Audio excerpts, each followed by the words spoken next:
আসলে একটা ধাক্কা আগে থেকেই আমরা খেয়ে আছি।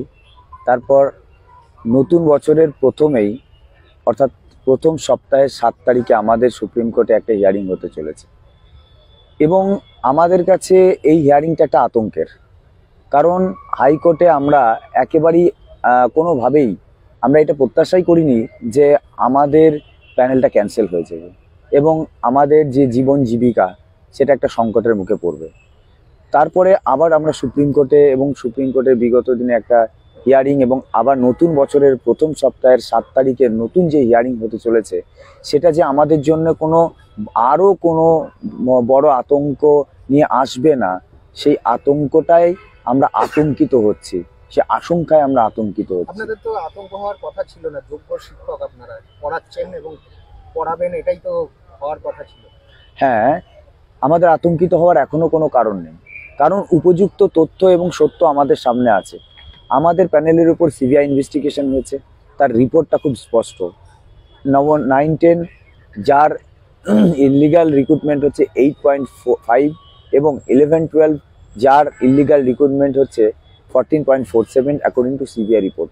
কিন্তু তারপরেও এবং যোগ্য প্রার্থীদের সংখ্যা হচ্ছে 92 এবং 86%। তাহলে যে প্যানেলের মধ্যে একটা বড় অংশের যোগ্য শিক্ষক শিক্ষিকা, যাদের বিরুদ্ধে কোনো রকম দুর্নীতির অভিযোগ নেই, বিভিন্ন তদন্ত রিপোর্টে যারা সম্পূর্ণরূপে দোষমুক্ত, তারপরেও বিচার বিভাগ যে সিদ্ধান্ত আমাদের উপর চাপিয়ে দিয়েছে হাইকোর্ট, তাতে আমরা আতঙ্কিত। কারণ আইন কখনোই একজন দোষীকে মানে খুঁজতে না পেরে হাজার হাজার নির্দোষকে ভয়ঙ্কর কোনো শাস্তির সম্মুখীন করতে পারে না।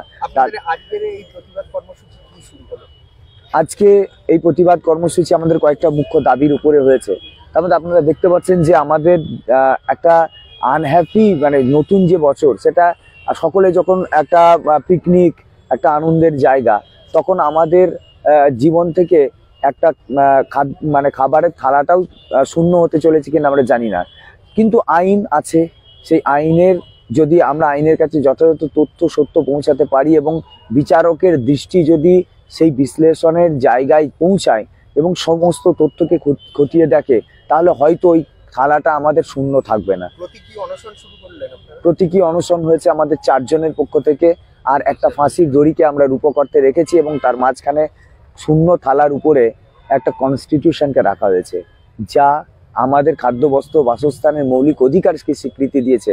কিন্তু সেটাই আমাদের কাছে যেতে বসেছে আইনের যথাযথভাবে তথ্য বিশ্লেষণ না করার অভাবে। নববর্ষের শুরুতেই আপনারা প্রতীকী অনশন শুরু করলেন?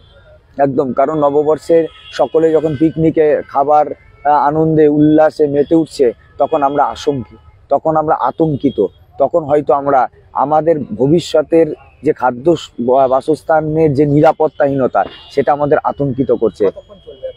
এটা এখন রাত্রি 12টা থেকে শুরু হয়েছে, কালকে 12টা পর্যন্ত এই অনশন চলবে, দুপুর 12টা পর্যন্ত, 12 ঘন্টার।